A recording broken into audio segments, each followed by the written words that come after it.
Kita mo yan, kahit 0 followers ako, meron talagang pumasok na commission. Kaya hindi po talaga totoo yung mga sinasabi nilang kailangan mo daw magka 600 followers or di kaya 5k followers bago ka makarating sa pagiging affiliate mo or makapag-share ng product link. Ang dami ko kasing nababasa na meron daw requirements ang followers bago ka makapag-share ng product or di kaya bago ka ma-approve kay TikTok. May mga ibang comments din akong nababasa na medyo naguguluhan pa daw sila kung paano ang gagawin. Hindi ko na to patatagalin pa, tara umpisahan na natin. Sa video na ito, kakagawa ko lang nitong account na to. So una, click mo yung 3 lines sa taas, click mo tong TikTok Studio. Next, click mo tong TikTok Shop for Creator. Pagkatapos niyan, meron lalabas na ganito. So, i-click mo lang yung circle and next, click apply. Pagkatapos mong i-click ang apply, i-review yan ni TikTok at ganito yung lalabas. Iko-congrats ka ni TikTok sa pagkaka-approve sa application mo. So, after niyan, click mo lang tong start earning. So, pagka-click mo na itong start earning, mapupunta ka na at meron ka ng TikTok Shop Creator Center. Pero dahil nga 0 followers tayo, kailangan nating ayusin yung account natin. So, i-click mo yung earning at saka merong lalabas na ganito. Kailangan mo daw i-confirm yung age mo. Click mo lang yung confirm at i-click mo lang tong verify. After nyong maklik ang verify, meron ditong lalabas na kung saan kailangan daw nasa 18 years old and above ka. So, para mapatunayan natin kay TikTok na nandun nga tayo sa age na yon, click mo lang yung confirm. After nun, meron ka lang mga information na kailangan mong sagutan, yung mga birthday mo, ganon. After ng birthday, pipili ka naman dito sa tatlo. So, ang pinili ko is yung facial age estimation. So, pagka-click ko nitong facial age estimation, ganito naman ang lalabas. So, i-click mo lang tong open camera.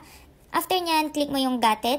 After nyan, click mo yung allow open camera. So, magpe-prepare na dyan yung camera mo at ilalagay mo lang dyan yung face mo sa pinaka-oval. After nun, yun na, age confirm na agad. So, after naman ma-verify yung age mo, i-close mo yan at ganito na ang lalabas. You can now share your link to start earning a commission. O diba, kahit 0 followers pa lang ako, pwedeng-pwede na. Ngayon naman, pupunta ako dito sa earnings. Pagka-click ko ng earnings, ayan, i-add lang natin yung account information natin dyan. So, kailangan mo lang mag-set up ng mobile number mo. At saka merong darating dyan na code. Pagkatapos ma-text sa'yo ni TikTok yung code na yan, ganito ang lalabas. Meron ka lang din tong sasagutan. So, ang pinili ko dito is citizen ako. So, i-click mo lang yung citizen. After nyan, continue mo. Pagkatapos mong i-continue, merong hihingiin sa'yo ng document si TikTok na kung saan sa mga ID mo. So, ang pinili ko itong PhilSys ID kasi yun yung meron ako. I-click mo lang yung continue and after nyan, good to go ka na. Step by step lang to. Sobrang easy lang ng step by step na to kasi ang gagawin mo lang, pipicturan mo lang yung front and back ng iyong ID. So, ang gagawin mo, i-allow mo lang na i-open yung camera mo and after nyan, ganito na kaagad. Automatic yan na mag-i-scan guys, kaya itapat nyo lang sa camera nyo.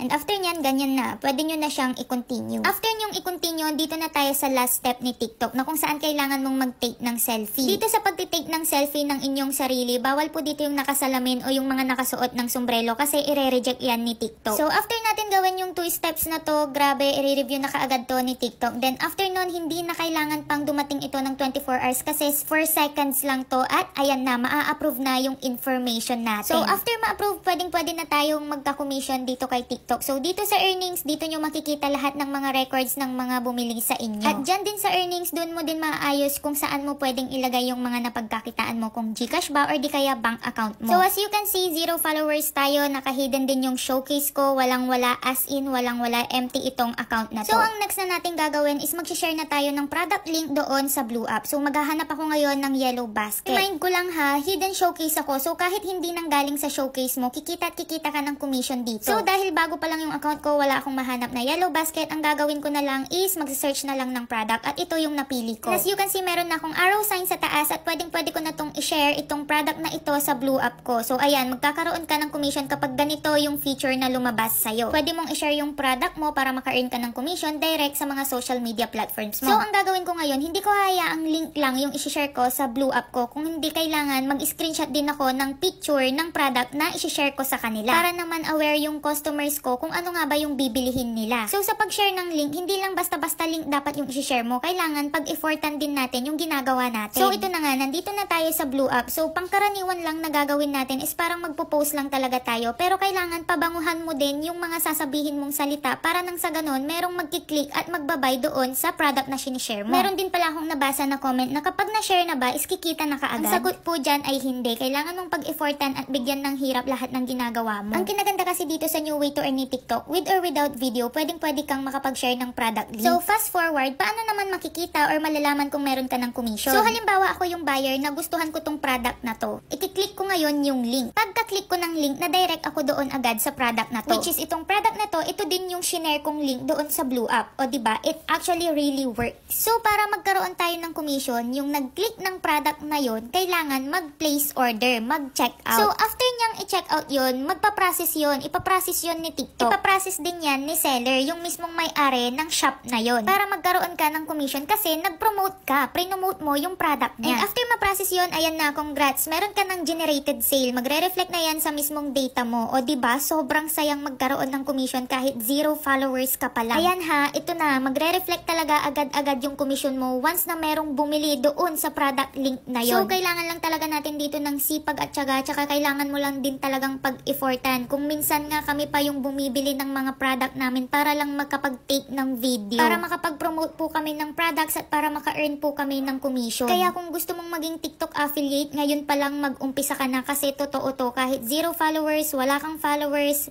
bago pa lang yung account mo, pwedeng-pwede ka nang mag-start agad-agad dito.